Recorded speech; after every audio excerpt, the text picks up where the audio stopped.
आज बहुत से पुरुष युवा अधेड़ इस समस्या से ग्रसित हैं कि वो अपने आप में वीर्य रिसाव को महसूस करते हैं, यानी बिना सेक्सुअल एक्टिविटीज के ही या उससे पहले ही या उसके बाद भी वो कुछ मात्रा में अपने लिंग से वीर्य के कुछ हिस्से को बाहर आते हुए महसूस करते हैं, या जिसे वीर्य रिसाव कहते हैं, वो महसूस करते हैं, जिसकी वजह से वो चिंता में आते हैं। बहुत बार तनाव की स्थिति पैदा होती है या डिप्रेशन की स्थिति भी हो जाती है। तो ये क्या है, आज हम इस पर बात करेंगे। मैं doctor Dwarka, consultant psychologist and sex counsellor, आज आपको बताऊंगा सीमन लीकेज क्या है, क्यों होता है और कितना गंभीर है। हम इस पर बात करें, लेकिन इससे पहले ये जरूर जानेंगे कि वीर्य क्या होता है। दोस्तों, वीर्य एक सफेद भूरा दूसर सा तरल पदार्थ है जो पुरुषों द्वारा ऑर्गेज्म के समय यानी स्खलन के समय लिंग से निकलता है। वीर्य में शुक्राणु स्खलन का केवल एक छोटा सा हिस्सा है और बाकी द्रव या हिस्सा प्रोस्टेट ग्रंथि या वीर्य पुटिकाओं के द्वारा बना होता है। यानी जो वीर्य निकलता है उसमें शुक्राणु एक छोटा सा हिस्सा होता है, बाकी और चीजें होती हैं। यौन क्रिया से पहले या बाद में जब लिंग से थोड़ा वीर्य लीक होता है, निकलता है या पुरुष महसूस करता है, तो वो चिंता करने लगता है या डिप्रेशन में भी आ जाता है, जो कि एक बेहद सामान्य बात है।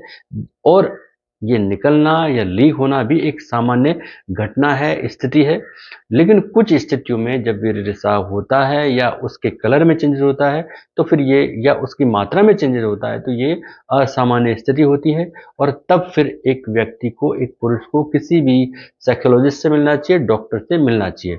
तो वीर्य रिसाव के या लीक के खास कारण हम बात करेंगे। इसके खास 5 कारणों पर हम बात करेंगे। नंबर 1 पर है नाइटफॉल यानी रात्रि पतन।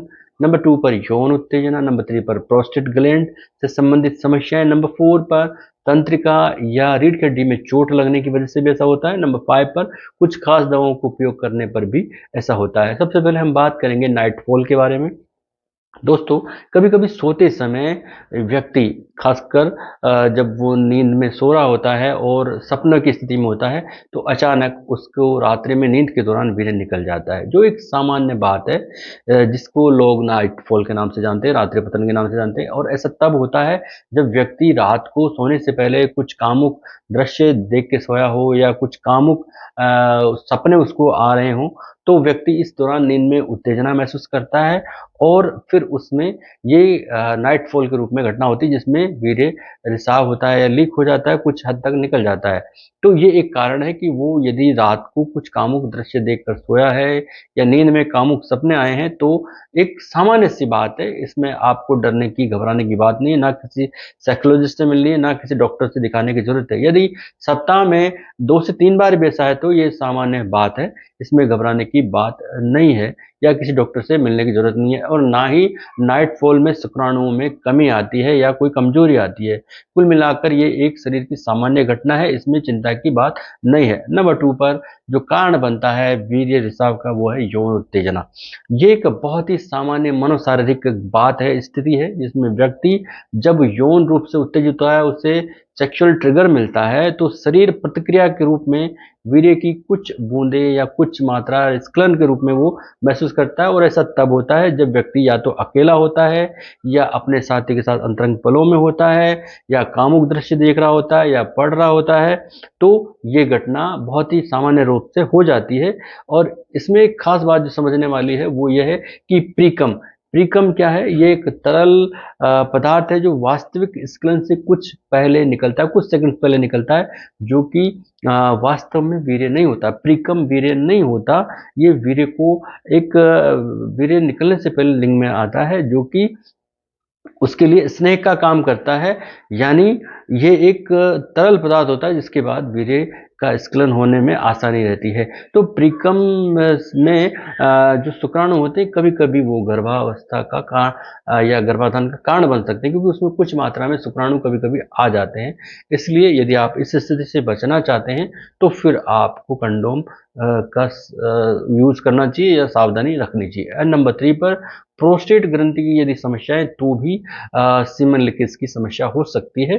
प्रोस्टेट ग्रंथि वीर्य द्रव का उत्पादन करने वाली ग्रंथि है। इसके अलावा प्रोस्टेट स्खलन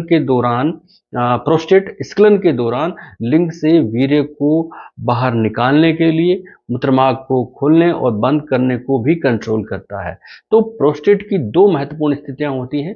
एक, जब ये इसकी कार्य क्षमता बाधित हो, और एक इसमें यदि कोई बीमारी हो जाए। तो ये दो बात है। तो जैसे प्रोस्टेटाइटिस होती है, तो इसमें प्रोस्टेट ग्रंथि में सूजन आ जाती है, वृद्धि हो जाती है, और कुछ स्थिति में प्रोस्टेट में कैंसर की स्थिति भी होती है। तो वो भी एक वीर्य रिसाव का या सीमन लीकेज का कारण बन सकती है। तो प्रोस्टेटाइटिस में तो जीवाणु संक्रमण होता है, और इसके लिए डॉक्टर एंटीबायोटिक देते हैं। और प्रोस्टेट कैंसर में बहुत सारे केसेस में वो ऑपरेशन का ही एक ट्रीटमेंट नजर आता है। तो ये, अगर इस दौरान अगर ब्लड जैसा आए, रेडिश आए, तो फिर आपको डॉक्टर से तुरंत मिलना चाहिए। एंड नंबर 3, रीढ़ की हड्डी में चोट हो या तंत्रिका तंत्र में कोई समस्या हो तो भी वीर्य रिसाव हो सकता है। यानी तंत्रिका तंत्र में चोट हो, संक्रमण हो, या कोई सर्जरी में मिस्टेक रह गई हो, त्रुटि रह गई हो, तो भी तंत्रिका तंत्र कमजोर होता है, और इसकी वजह से प्रोस्टेट प्रभावित होता है। अन्य प्रजनन अंगों तक उचित ब्लड सर्कुलेशन बहुत जरूरी है। तो जब ये नहीं होता तो प्रोस्टेट पर भी इसका असर आता है, और इसके परिणाम स्वरूप व्यक्ति में थोड़ा सा सीमन लीकेज हो सकता है, या स्तन दो इरेक्टाइल डिस्फंक्शन की स्थिति हो सकती है, या रक्त सर जो है प्रवाह नहीं हो पाता तो शीतलता हो सकती है। तो वीर्य रिसाव भी हो सकता है। एंड नंबर 4 पर हम बात करेंगे, बहुत सारी दवाएं लेने पर भी सीमन लीकेज का एक कारण बन जाता है। कभी कभी कुछ दवाइयां ऐसी हैं जो वीर्य रिसाव का कारण बनती है। यदि ऐसी दवाइयां, आप कुछ दवाइयां लेते हैं उसके बाद ऐसा होने लगता है, तो आपको जिन डॉक्टर से आपने दवाइयां ली हैं उससे तुरंत संपर्क करना चाहिए। कुछ खास SSRI दवाइयां जो होती है, जो डिप्रेशन में दी जाती है या साइकोलॉजिकल प्रॉब्लम में दी जाती है, और शीघ्र पतन में भी इसका इलाज में काम में ले जाता है, तो ये वीर्य रिसाव का कारण बन सकती है। तो अगर ऐसा होता है कि दवाइयां लेने के कुछ समय बाद आपको ऐसा हो रहा है, तो फिर आपको डॉक्टर से संपर्क करना चाहिए। तो वीर्य रिसाव एक सामान्य बात है, लीक होना सामान्य बात है, लेकिन असामान्य तरीके से हो, अधिक मात्रा में हो, रंग में बदलाव हो, तो फिर आपको डॉक्टर से संपर्क करना चाहिए। ये बहुत ज़रूरी हो जाता है। अन्यथा आपको जो 4 कारण बताए मैंने, नाइटफॉल में आपको चिंतित होने की ज़रूरत नहीं है। यौन उत्तेजना से अगर आपको वीर्य लीक हो रहा है तो जो है चिंतित होने की ज़रूरत नहीं है। अन्य 2 जो कारण मैंने बताए हैं, प्रोस्टेट ग्रंथि की समस्याएं या रीढ़ की हड्डी में चोट या दवाइयों के उपयोग, जो 3 कारण बताए हैं, उनके लिए आपको डॉक्टर से कंसल्ट कर लेना चाहिए। मेरा वीडियो कैसा लगा, कितना उपयोगी लगा, आप कमेंट करके बता सकते हैं। धन्यवाद, नमस्कार।